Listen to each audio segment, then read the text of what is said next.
Hello, everyone, and welcome. I'm Jana Walser-Smith, Director of Interstate Compliance and Member Outreach here at the State Authorization Network.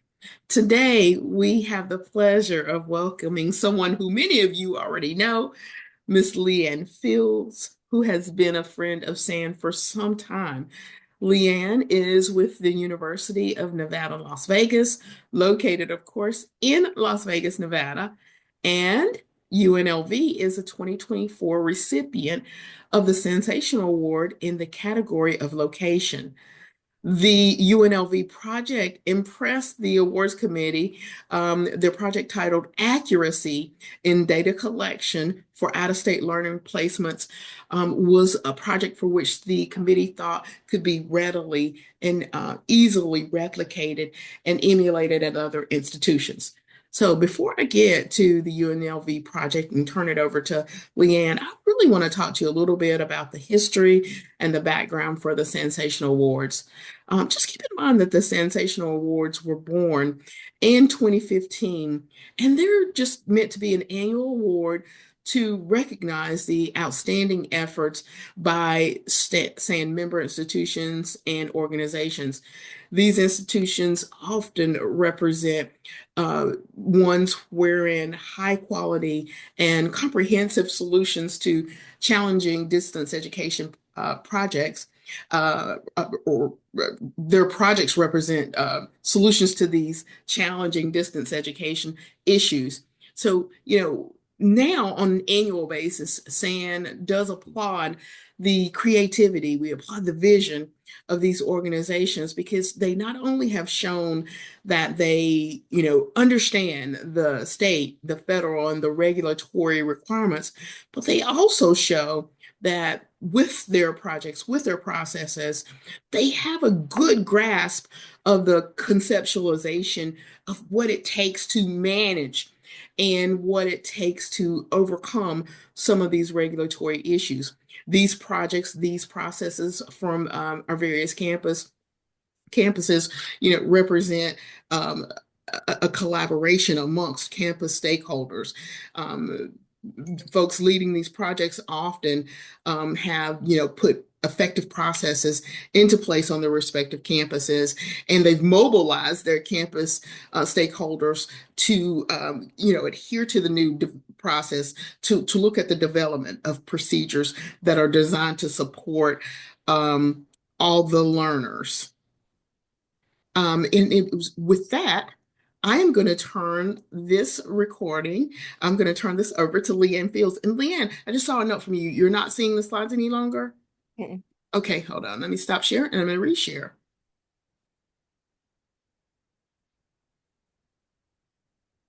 All right. Can you see those now? Leanne? Okay, you have Yes, the go ahead. floor. Thank you. Okay. Hi, everyone. I'm Leanne Fields. I'm with UNLV.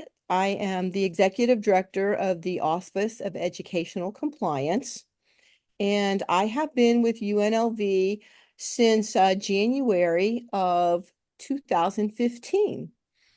Um, UNLV was an early member to NC Sarah.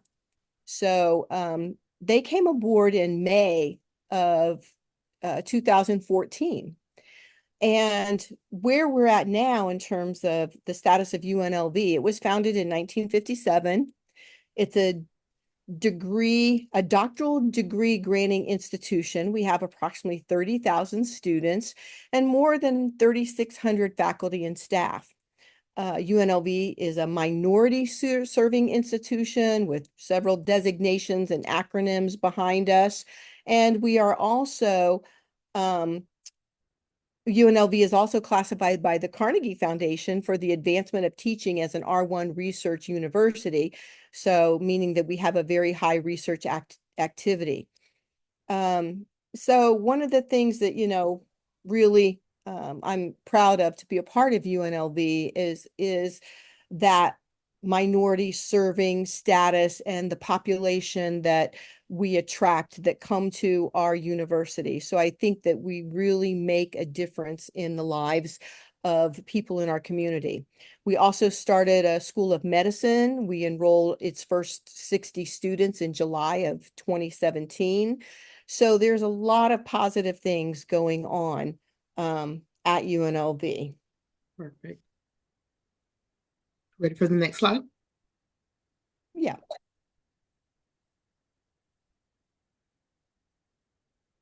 So one of the things that I want to stress about this whole project in terms of accuracy in the data collection. This is probably a representation. This picture is 8 offices are represented here, and there's probably at least 2 or 3 others that didn't, make the picture. But, this was a group effort. I just want to stress that. It was, a lot of people came together to make this whole situation happen. So again, I started in January 2015 in online education. I had a leadership role in online education. And um, coming into May of 2015, it was renewal time to be a part of NC Sarah. So I got that other duties as assigned. Oh, here, all you have to do is just check these boxes, sign it, and send it in. No big deal. NC Sarah just takes care of a lot of stuff with us. So they kind of got me the first year, but as I started researching this whole application process and what we were agreeing to, um, I got permission to start attending, sessions and learning more about our commitment. What an eye opener that was. So I wish I had like a nickel for every time people said to me as I grew into this role, "Oh, I'm quite sure that's not the case. You really don't know what you're talking about." So, and I know some of you, many of you can probably relate to that. Like, no, no, no, I'm sure that's not the case, but it really was. And so, as things progressed, uh, the position kind of morphed into its own position. So I really have to really give props to our leadership. So the likes of Dr. Chris Heavey, who is the Executive Vice President and Provost for UNLV, and Dr. Kate Corrigan, who is also the associate, she's the senior vice provost for academic affairs. And then Lindsay Cousins, who is the associate vice provost for academic effectiveness. So our leadership team has really come together to support this whole new area and this whole new body of compliance. And without that, we really couldn't have gotten as far as we have in this area for promoting what needs to be done in this area of compliance. In January of 2019, based on the support of the leadership, they launched a new office at UNLV, the Office of Educational Compliance. And so under that office, Sarah became one of my things to take care of as the executive director in that area. So in 2019, really launched this idea of, how do we get to the bottom of data collection for our learning placement activities? Wow, and at that time, everybody was trying to wrap their heads around this requirement of capturing that data. So in the beginning, we knew that this information always resided with the instructor. I mean, that's the one person who really knows where their students are and what they're doing, whether they're not necessarily the ones doing the supervision in the field activity, but they know where their students are. So we had our work cut out for us. We began first, we had to identify with all the schools and colleges, 14 at UNLV, we had to identify who the people are who understood the courses and understood where these activities took place in which courses. It was a huge educational issue at the time. Not only educating colleges and schools about why we needed to know this, we also set up infrastructure. So we created the Educational Compliance Assessment and Implementation Committee, which sent a representative from each college and school, especially if you had a professional licensure component in your college, to be on this committee as a liaison to the Office of Educational Compliance, so we'd had information flowing back and forth to all the colleges. Not only that, we also then I attended the monthly meetings for the associate deans for academic programs. So there's a big educational component and a reach out in order to have information flowing back and forth of the new needs we now understand that Should we I had. advance slides, Leanne? Um, Almost, yeah, that's fine. Okay. Okay. So we had to, a number of these offices are all, if we go back to the other picture, the 8 offices. So we have the academic affairs, we have office of accessibility, we have decision support, we have SAN involved, we have Dr. Javier Rodriguez, who is representative of he was an assistant vice provost and he's faculty within a college. We have OIT involved. We have our NSHE wears the hat of our state portal entity. And then we have, down to the programmers who actually did the work. So we have a number of offices that came together. We started out with a spreadsheet where we captured all these courses. We sent out an annual spreadsheet with all the courses in every semester and the number of students in the courses, and asked people to identify, how many students they had in other states. But it wasn't very accurate, and it was sent out once a year. And after a year goes by, it's like scratch. Oh, what was that last spring? We had 57 students.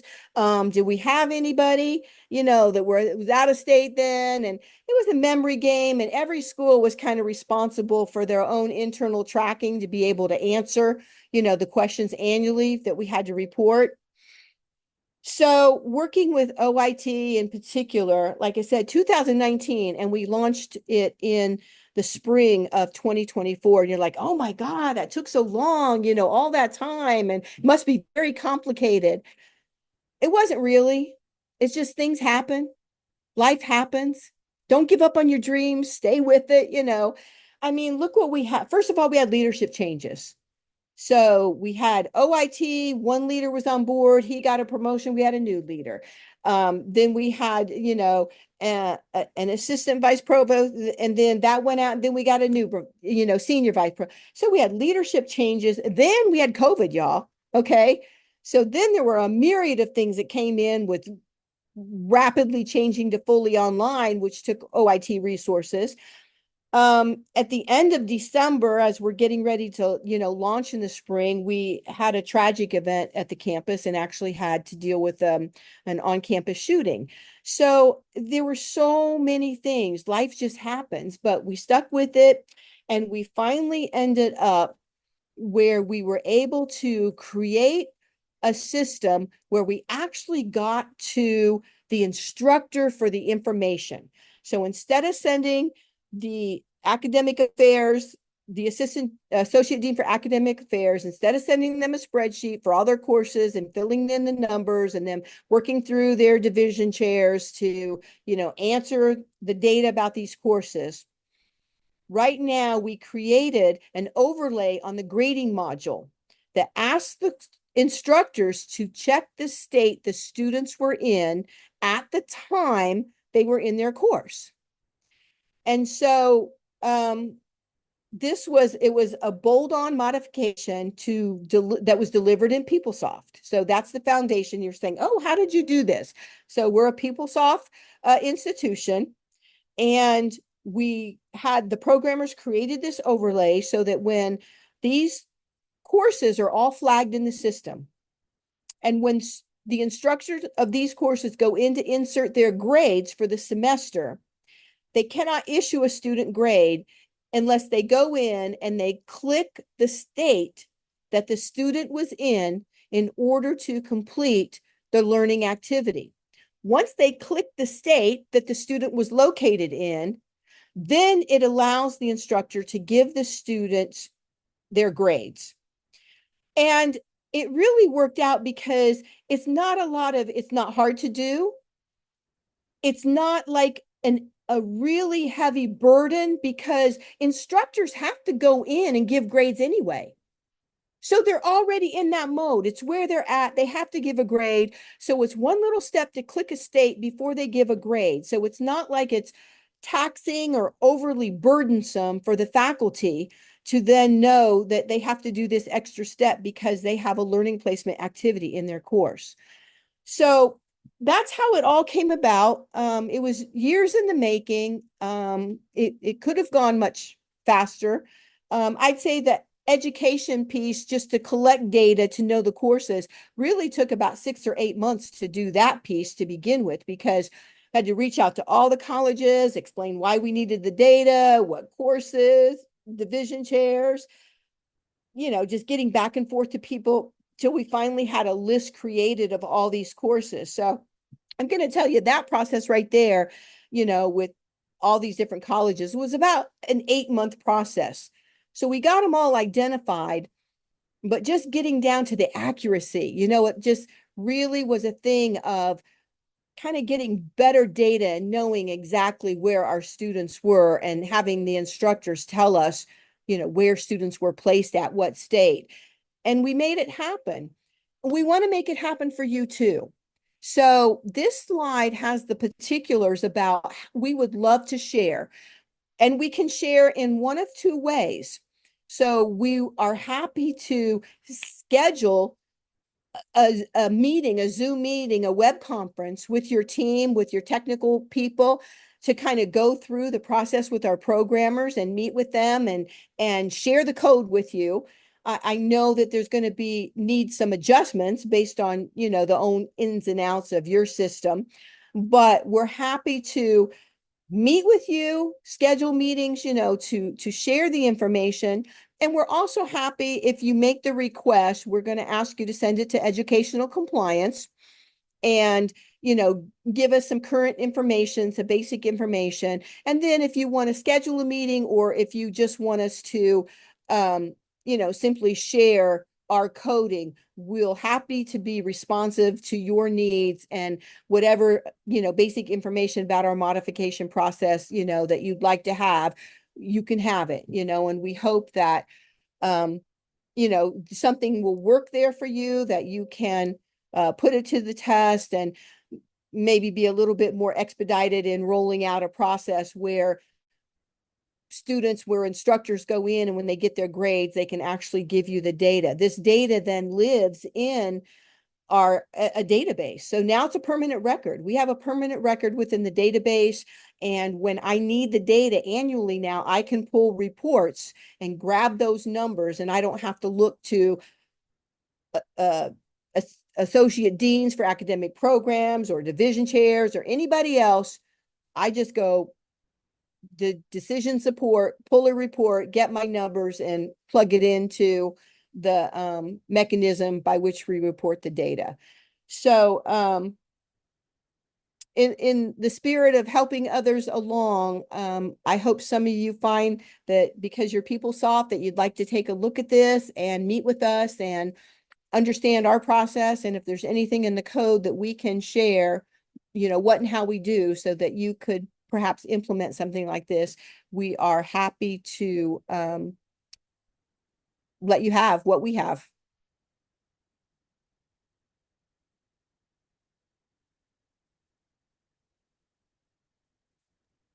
I just want you to know, again, it's a team effort. None of this happens in isolation. Um, I'm in a position in an office where I'm herding cats and just trying to, I'm more like a project manager, just trying to bring all the components and the pieces together. Certainly this level of data and the understanding of our impact of teaching and learning, and how we interact with other states, it wouldn't be possible without the efforts of WCET and SAN. We actually couldn't, move forward with any of this without the support and the leadership of, the executive leadership, our executive vice president and provost, the senior vice provost for academic affairs, our associate vice provost for academic effectiveness, having those key people in leadership roles to understand the demands of, Sarah and membership to NC Sarah and all the components involved and all the compliance issues. I mean, not that it makes them happy, more work, but they understand the nature of the beast and are very supportive with an office and, staffing that helps you move the needle forward in this area of compliance. We have an excellent resource with our Nevada System of Higher Education, NSHE, and also that's where our state portal entity is situated. The NC State portal entity resides within NSHE, and we have Tarina that I work closely with in that office. Amazing support. If I can give you any other, tips or pearls of wisdom or advice, be friends with your state portal entity.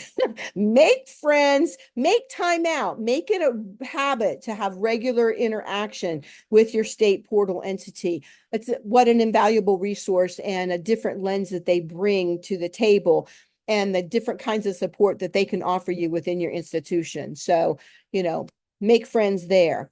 And then just collaboration among key offices, in particular, the educational compliance, information technology, decision support, accessibility resources, and then the individual relationships that I form with the associate deans for academic programs, and even the administrative assistants within the offices and general counsel. So there's a number of key offices. Financial aid and registrar, they're also a part of our educational compliance and assessment and implementation committee. They are members of that committee. So financial aid, general counsel, registrar's office, undergraduate and graduate admissions are also key members of that committee, along with members within the school. So we have a very robust committee to contribute to the ins and outs and to answer questions. It's not like we have to go in a lot of different directions because people come to those meetings with their expertise and give the big picture of the impact of our decisions and how to roll out various, compliance processes and procedures. So we're getting there. We have a long way to go, but again, the thanks, it goes to so many people. I'm here presenting just on behalf of UNLV. I'm just a small person, in a big wheel of a lot of people who contribute to the effectiveness and moving forward in compliance. So I want to thank these people from the bottom of my heart because we'd go nowhere without their support and efforts. Leanne, that was so nicely done and so well said. I want to talk to you a little bit. You mentioned your stakeholders and you mentioned that stakeholder engagement and the importance of that engagement. Would you say that that was one of the paramount things that contributed to the success of this project? Key. It's just key. One of the things about being in a role like this where you're managing this kind of compliance, if you're an introvert, this kind of role will push you out of your comfort zone. It really will. I'm not saying that you can't do it. I'm just saying though, in my belief, you have to make connections. You have to talk to people. You can't be isolated behind a closed door in an office, on a computer crunching numbers. You have to reach out and you have to talk to people. So I know that might be difficult for some people, and forging relationships also takes time. It's not instantly that you meet somebody and you're just the best. You have to, look for opportunities to invite yourself, look for opportunities to show where you can be value addedness. What can you do? I mean, one of the things I'm involved with accessibility, and people were talking about, data components and things. And we have Ally, and Ally is a way, it's in our learning management system, and it collects accessibility data. And it also, we have data that shows students can transition, from reading and they can put it into the text can be read to them. So Ally allows students to change the method in which they take in the content. And if it's, a video, they can get it in text. So we have data. We can show how many students swapped out the way the course was presented and used and flipped the content in a way that suited their needs best. And I was in a meeting and I said, hey, would this data help you to understand the kinds of things we do to support our students and their learning needs? And they're like, we didn't know that existed. So, I mean, even though that's like not NC Sarah kinds of things, but we all know we all wear many hats, and some of this work that we do is other duties as assigned, or it's one thing of 10 other things on your plate.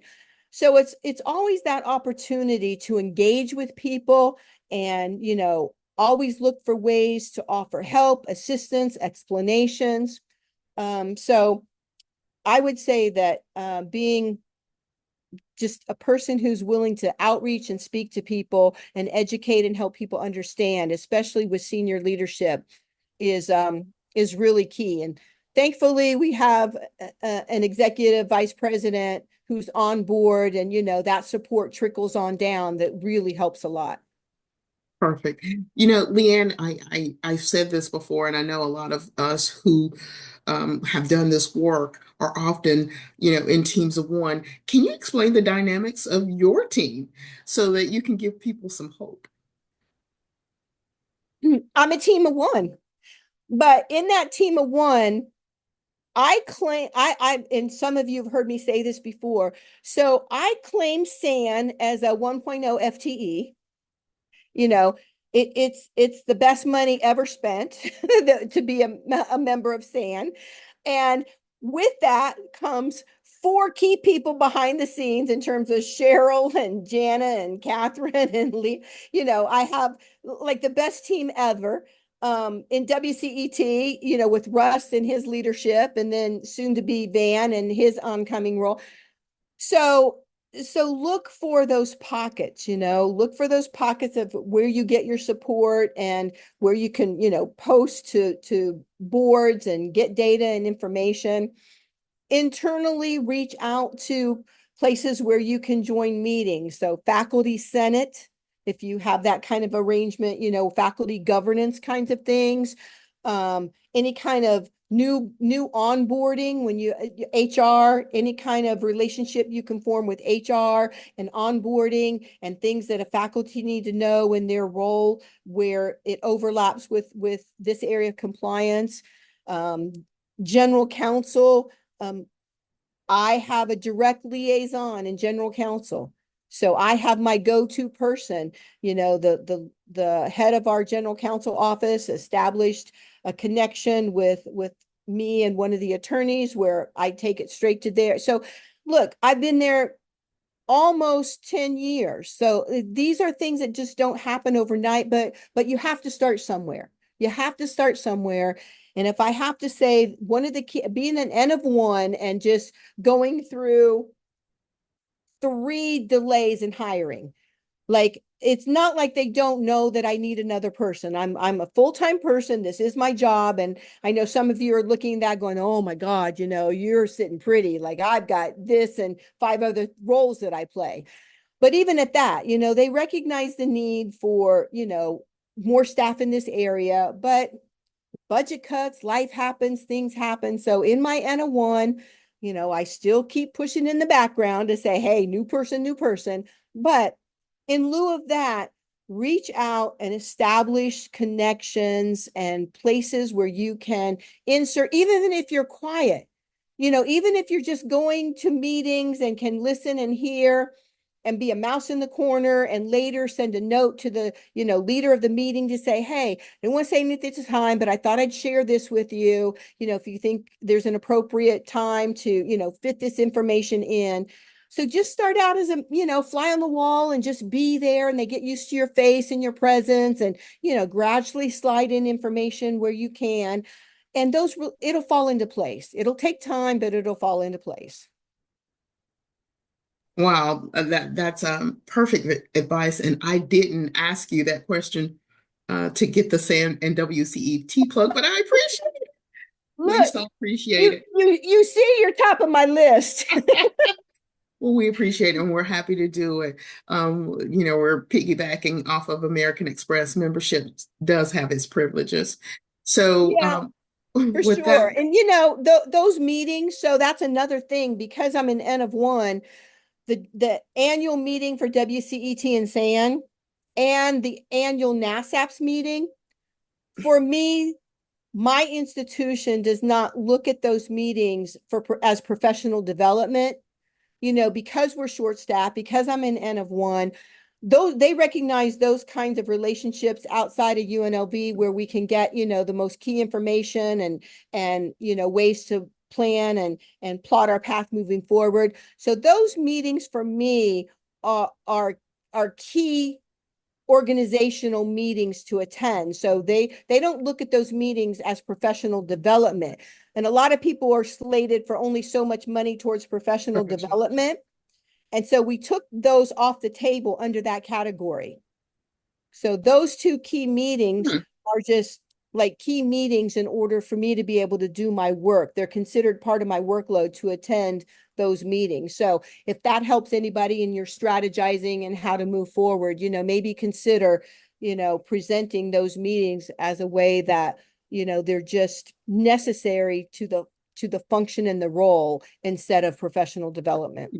That's a really, really nice concept. Thank you for sharing that because a lot of times we do get people who will reach out to say, "Hey, I would love to have come to that meeting, but I only get one meeting a year, or I only can do this." And like you said, if bill it as a part of this is what I need for my duties, it's not professional Right. development. It's just a part of me being able to do this job. So Yeah. that's a good take on that. So, folks, you heard it here. First, you got some incremental advice from this sensational award winner. So with that, I want to again thank you from all of us at SAN and all of us who is on the awards selection committee. Thank you, thank you, thank you, and thank you for being so willing, so honest, so open, and willing to share this information and share the knowledge. Folks, take Leanne up on her offer. If you've got questions, set up some time with the folks at UNLV. Better understand what they went through. Is this something you can really, again, emulate at your own institution? You won't know until you ask the questions. Right. So with that, Please contact us and I think we're going to present in January or February at one of the open open forums. coordinator calls. Uh-huh. And OIT, so our the head of OIT, Carrie Trentham, will be presenting with me. So Okay. you'll really get into more of the technical specs and the aspects of, the programming and how we made it happen. And please, email us and take us up on our offer. Like I said, we're happy to put our code out there for you and hope that it's meaningful in you to some way that you can use it, adjust it, at least, take examples up to leadership to help them make it a priority in their workload to allow you to do some such thing. Perfect. Leanne, San, it's always happy to be here for you, and we're happy you're here for us. So thank you so much for sharing. Yeah, I love you guys. Ditto.